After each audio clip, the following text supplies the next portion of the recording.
Réussir l'extension et la redistribution de 2 corps de bâtiments, nichés sur une parcelle de 3 mètres de large sur 18 mètres de long, un défi relevé par l'architecte Hossein Ben Ali.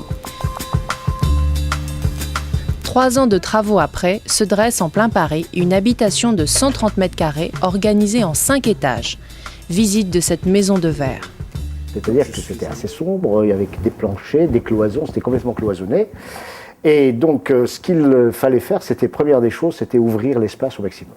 Ouvrir l'espace, c'était pas seulement pour avoir de la lumière, mais aussi pour gagner en visibilité. L'espace, finalement, il est sujet, effectivement, au regard. Et si, effectivement, à un moment donné, notre regard est freiné, trouve un impact qui le bloque, eh ben, on a tout de suite un espace qui se rétrécit.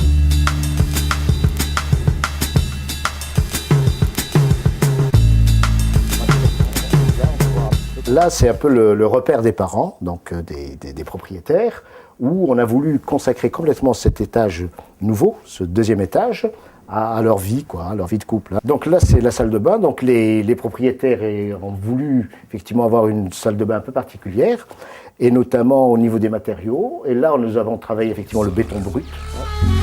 Béton brut, fer, verre épais translucide ou opaque, parquet IP, cuivre, l'architecte a rendu l'espace unique et chaleureux grâce à des matériaux simples.